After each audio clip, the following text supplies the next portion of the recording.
2020년 6월 17일 수요일 경제신문 읽는 여대생 시작합니다. 1. 전세 끼고 집 못 산다. 언제, 어떻게 어디에 적용되나? 이번에 묶인 지역은 국제교류복합지구, 영동대로 광역복합환승센터, 현대차 GBC 등 대규모 개발 사업을 앞두고 있어 매수 심리를 자극하는 지역으로 평가되어 왔습니다. 토지거래처 가구역 지정은 18일 공고를 거쳐 23일부터 효력이 발생합니다. 이때부터는 일정 규모 이상의 주택, 상가, 토지 등을 거래할 때는 지자체의 허가를 받아야 하고 허가 없이 계약을 체결한 경우 2년 이하의 징역이나 토지 가격 30%에 해당하는 벌금형에 처해지게 됩니다. 주거용 토지는 2년간 실거주용으로 이용할 수 있고 매매나 임대가 모두 금지되기 때문에 전세를 끼고 집을 사는 갭 투자가 불가능해집니다. 2. 수도권 3억짜리 집도 대출 옥죄다. 앞으로 전세자금 대출을 받은 뒤 서울과 수도권 대부분 지역에서 시가 3억 원 초과 아파트를 사면 대출금이 즉시 회수됩니다. 주택담보대출을 받아 규제지역 내 집을 매입하면 6개월 안에 기존 주택을 팔고 전입해야 합니다. 경기 김포와 파주, 연천 등 접경지역을 제외한 수도권 대부분과 대전, 충북, 청주 등 지방까지 규제지역에 포함되었습니다. 3. 서울 재건축 아파트 2년 이상 살아야 분양권 준다. 정부가 6.17 대책을 통해 서울 등 수도권 투기 과열지구에서 재건축 조합원이 2년 이상 거주한 경우에만 분양권을 주기로 했습니다. 2년 거주 요건을 채우지 못한 조합원은 분양 신청 자격을 박탈하겠다는 강력한 조치여서 이 조건에 미달한 조합원들의 반발이 예상됩니다. 현재 재건축 사업에는 주택 소유자에게 거주 여부와 관계없이 조합원 자격을 부여하고 있습니다. 4. 지방도 규제, 갭투자 전세대출 봉쇄. 효과는 정부가 최근 집값이 급등세를 보인 경기, 인천, 대전, 청주 지역을 오는 19일부터 조정 대상 지역과 투기 과열 지구로 추가 지정합니다. 무주택자가 규제지역 내 주택 구입을 위해 주택담보대출을 받으면 집값과 관계없이 6개월 내 전입해야 합니다. 투기 과열 지구 내 3억 원 초과 아파트를 매입하면 전세대출도 제한됩니다. 5. 전문가들 규제 일변도 판박이 대책. 일시적 진정 효과뿐. 문재인 정부가 치솟는 집값을 잡기 위해 내놓은 21번째 부동산 대책에 대해 전문가들은 이전 정책과 차별성이 없어 중장기적인 대책이 될 수 없다고 지적했습니다. 이번 대책으로 인한 풍선 효과에 대해서는 의견이 엇갈린 가운데 집값 안정을 위해서는 공급 측면에서 새로운 대안을 모색해야 한다고 강조했습니다. 6. 무주택자는 계속 전세만 살란 말이냐? 서민들 불만 폭발. 부동산 전문가들은 6.17 부동산 대책이 거주 이전의 자유와 사유재산권 행사를 과도하게 침해했다고 지적했습니다. 주택담보대출을 받아 집을 사면 6개월 내 입주하고 집을 살 때 전세자금 대출금을 쓰지 말라고 하는 것은 실수요까지 막는 규제라는 것입니다. 대출 규제와 세금 인상 등으로 집값 안정을 유도한 것이 실패하자 무리수를 뒀다는 얘기입니다. 7. 이자가 8%? 그 적금 가입하려 했더니 속 터져. 시중은행 정기예금 금리가 0%대로 떨어지면서 최대 연칠에서 8% 금리 혜택을 준다는 이른바 고금리 마케팅이 주목받고 있습니다. 연이율 8.3%라고 광고하지만 실제로는 6개월 만기 상품이고 5대 금리를 최대로 받으려면 신한체크카드 신규 발급 및 3개월 내 30만원 이상 결제, 신한금융투자계좌 신규 개설 및 주식거래, 신한생명 연금저축보험 가입 등의 까다로운 조건을 충족해야 합니다. 또 연이율 6.3%에 해당하는 부분은 현금이 아니라 마이신한포인트 캐시백으로 지급합니다. 8. 홍남기 가상화폐 양도차익 과세 키로 7월에 발표. 홍남기 부총리 겸 기획재정부 장관은 17일 가상화폐 과세 문제는 7월에 정부가 양도차익에 과세하는 방안으로 세제 개편에 포함해 발표하겠다고 말했습니다. 그는 여건 변화에 맞게 새로운 조세체계를 갖춰나가는 일을 이제까지 해왔지만 특히 올해 세제 개편안을 마련하면서 여러 세목과 세종에 대해 새롭게 과세체계를 다듬는 작업을 하고 있다며 디지털세 등 새로운 과세체계에 대해서도 적극 대응하겠다고 부연했습니다. 9. 산업은행 쌍용차 기간산업기금 대상 아니다. 대한항공 8천억 지원. 최대한 산업은행 기업금융부문 부행장은 이날 온라인 기자간담회에서 기간산업안정기금은 코로나19 사태 이전부터 경영에 문제가 있는 회사를 지원하는 것은 아니다며 현재 기준에 의해 쌍용차는 지원 대상은 아니다고 말했습니다.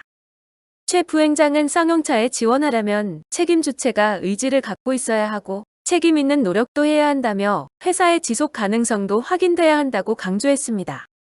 10. 금융위 북한 연락사무소 폭파, 시장 영향 제한적. 금융위원회가 북한의 남북 공동연락사무소 폭파가 국내 금융시장에 미칠 영향이 제한적이라고 평가했습니다. 금융위는 오늘 손병두 부위원장 주재로 주식시장이 시작되기 전에 내부 금융시장 점검회의를 열고 어제 오후 발생한 북한의 연락사무소 폭파에 따른 금융시장 영향을 점검하고 파급 효과를 주시하겠다고 밝혔습니다. 10일 개성공단 입주기업 남겨둔 자산 9천억 원 규모. 과거 개성공단 입주기업 120여 곳이 2016년 개성에서 철수할 당시 남겨두고 왔다고 정부에 신고한 자산이 9천억 원 규모인 것으로 전해졌습니다. 개성공단 기업협회는 이는 기계설비를 비롯한 고정자산과 완제품 등 유동자산만 고려한 금액으로 그 외 투자 손실까지 합하면 1조 원이 넘을 것으로 보인다고 밝혔습니다. 12. 한국이 일본 앞섰다. 국가 경쟁력 극일. 홍남기 부총리 겸 기획재정부 장관이 16일 자신의 페이스북에 한국이 국가 경쟁력 순위에서 인구 2천만 명 이상 국가 29개국 중 역대 최고 순위인 8위, 소위 30-50 클럽 7개국 중에선 4위로 프랑스, 일본, 이탈리아보다 앞섰다며 순위 개선이 있었다고 이에 일비하지 않고 우리 경제가 다시 활력을 찾을 수 있도록 총력을 기울여 나가겠다고 밝혔습니다. 13. 일본 규제 후 1년 만에 SK머티리얼즈, 불화수소 가스 국산화 성공. SK그룹의 소재 전문 계열사 SK머티리얼즈가 초고순도 불화수소 가스 양산에 성공했습니다. 일본의 수출 규제 시행 후 1년 만에 거둔 반도체 소재 국산화 성과로 SK머티리얼즈는 불화수소 가스의 국산화율을 2023년까지 70% 수준으로 끌어올릴 계획입니다. 14. 온라인 40%, 마트 50% 할인. 동행세일 26일부터 개최. 코로나19 위기 극복과 소비 증작을 위한 대한민국 동행세일이 오는 6월 26일부터 7월 12일까지 17일간 전국적으로 개최됩니다. 대형마트 30에서 50%, 온라인 쇼핑몰 30에서 40%, 같이 삽시다 87%, 전통시장 20%, 동네 슈퍼 20에서 50% 등 다양한 곳에서 각종 할인 행사가 진행됩니다. 15. 철강업계. 1,000억 원 규모 철강상생협력펀드 만든다. 포스코, 현대제철, 한국철강협회, IBK 기업은행은 17일 오후 인터컨티넨탈 서울 코엑스에서 코로나19 극복을 위한 철강상생협력펀드 협약을 맺는다고 밝혔습니다. 포스코, 현대제철 등 철강 대기업이 코로나19로 피해를 입은 철강업체 및 협력업체와 상생협력을 강화하기 위해 대규모 지원에 나선 것입니다. 특히 이번에 마련된 펀드는 기존 동반성장펀드와 달리 포스코와 현대제철이 거래하는 기업 및 협력업체뿐만 아니라 양사와 거래관계가 없는 기업도 한국철강협회를 통해 지원합니다. 금리는 시중보다 약 1.05%포인트 낮은 수준으로 지원되며 오는 18일부터 바로 신청 가능합니다. 16. 최정우 포스코 회장 코로나19 확산 없다면 3분기부터 회복. 최정우 포스코 회장이 올해 실적과 관련해 2분기를 저점으로 3분기부터 회복세를 보일 것이라고 17일 밝혔습니다.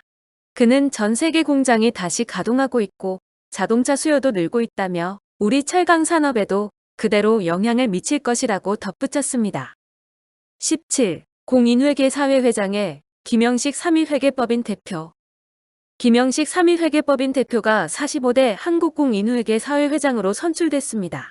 한국공인회계사회는 17일 정기총회를 열고 신임 회장 선임 투표를 진행한 결과 김 대표가 선출됐다고 밝혔습니다. 김 신임 회장의 공식 임기는 선출 당일부터 2년간입니다. 김 회장은 1957년 인천 출신으로 고려대 경영대를 졸업했으며 1978년 3위 회계법인에 입사한 후 40여 년간 회계업계에서 일했습니다. 2016년 12월 3위 회계법인 최고 경영자로 선임됐습니다.